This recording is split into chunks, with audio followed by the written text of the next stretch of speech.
Hey there, sports fans. Welcome to 10 Yards Back with me, Jim, for this, my Challenge Cup quarter-finals predictions video. How we doing, everyone? Yes, the Challenge Cup quarters are upon us, the old man of rugby league, the Challenge Cup, the competition that everyone loves while they're in it and then questions the validity of once they're out. Yes, that's it, the Challenge Cup. And this round, the quarters, we have every game live on Super League Plus, which, as you know, I am a huge fan of. Super League Plus, worth absolutely every penny. Even if you're, well, I'd say if you're a Sky subscriber, ditch it and get Super League Plus. Either way, it's good to have. It's nice to have in the back pocket. Instant replays, live streams. Not a sponsor. I'm just a fan. So let's have a look at what we've got, because this is a really nice schedule. Obviously, trouble with the Challenge Cup is no Thursdays. It's a nice schedule and some really nice games as well. Saints Catalans, Warrington Lee, Hull KR York, and Wakefield versus Wigan. So in this video, I'm going to break down one or more of these games, the most interesting ones, and give you my thoughts on scorelines, team selections, and players to look out for, potential strategies. So let's get into it. On Saturday afternoon, we've got what could turn out to be a bit of a David and Goliath story again. We've got Hull KR versus York at Craven Park, so it's not really a very friendly atmosphere for York. They did it once already in the league. They beat them. Can they do it again? I don't know, is the answer. Looking at how they're doing in the league, which of course form kind of goes out the window in the cup, York are currently in 12th. I think 2 rounds ago they were in 6th. So they're slipping. They've had a couple of defeats on the bounce. Not particularly bad ones, I wouldn't say, but they're definitely not on form. And Hull KR definitely are on form. And I think that matters. Again, the interesting stat here for me, again, almost bored of saying it, it's this runs from dummy half stat, because that's where everyone's focusing these days, isn't it? Always down the middle. What's the hooker doing? Hull KR obviously got Jez Litton, and Jez Litton is just having a whale of a time out there, isn't he? He's really, really killing it. This is the season of his career right now. This is Jez Litton's time. He is doing wonderful things. He will be England's hooker at the end of the year. And the rules have just changed to allow hookers to do whatever they want. So this seems, in all likelihood, it's going to be Jez Litton's game. We've got 10 average runs from dummy half to 4. However, York aren't quite using their hooker in that way. They aren't quite using the old dog McShane in that way. They're using McShane almost as a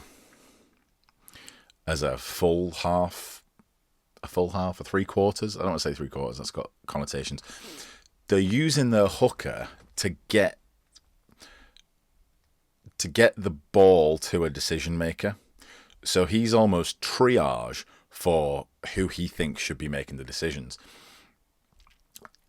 They're without Liam Harris, and that is a massive loss for them, even though they've got Richardson and other players of equally good caliber. That trifecta of Harris, McShane really, really helped. That's the reason why the runs from dummy half are quite low. The meters that they're making aren't that bad. The number of offloads is really, really good for York. They're really excelling in passing the ball around. You just can't ignore their recent form on this one. So let's have a look at the teams. I was surprised to see last week that York couldn't name an 18th man. They didn't have an 18th man. And I'm not sure they'll have one this week either. So they're really, really doing it tough with injuries, York. And that surprises me because they had this kind of what I was calling the vitality clause. Basically, if we lose an overseas player, we can just pick one up from Newcastle, and that seemed to be what was going to be York's get out of jail free card on the injury front. I don't know what's happened. They've lost quite a few homegrowns. I think Harris, Jones, Bishop, the likes of that. So they do actually find themselves in the midst of an injury crisis. Hull KR, on the other hand, do not find themselves in that predicament.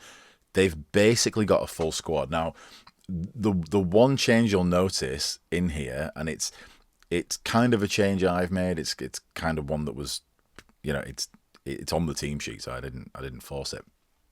Minchella's sitting this one out. I don't know if he's injured or what, but he's not on the team sheet this week. I think probably smartly they're resting him. So for me, this is the way I would play it. I'd bring Reece Martin in at second row and put James Batchelor at loose. It's a hard one. There's probably some young kid they're going to put in there that I've never even considered. Maybe even old Billy Leyland, the WA hero from last week. Maybe they'll stick him in there. Maybe they'll stick somebody else in there that I don't know about, like I say. But for me, I'd actually like to see how Batchelor does at a loose, because he's a really good ball runner. He puts in a decent stint in defence, but not so much that you think he's the only one that can be there. That him being absent from that second row position is gonna, affect it negatively. Like Hadley, for example. I think if he's not in that second row position, you've lost one of your best. You've lost your best second row, one of the best in the competition. So I'd like to see Batchelor there at loose forward. In terms of how they play this, it's a difficult one. If you look at when York concede most of their tries, usually it's just before half time. It's just before the end of the game. So that means that, they find themselves sort of losing it a little bit towards the end of those halves. Maybe it's getting tired. Maybe it's a mental thing. I don't know. Unfortunately, if you look at when Hull KR score most of their tries, it's in those periods. So we've got one of those situations where these just really nicely match up for Hull KR. So if you're York, just don't switch off, man. That's all I can say. I know it's way easier said than done. Keep on it and stay the course. This is going to be a tough one, I think. I think we're looking at about 36-16 on this. I don't think it will even really be that close. I think I've been quite generous to York on that one. They're doing it tough. Hull KR are not doing it tough. Ever since they lost Liam Harris at York, things have got bad. Not bad. Things have gotten worse. Sorry. And I think when he returns, they'll start to come good again. I don't think York are done, but for this game, it's just not enough for me.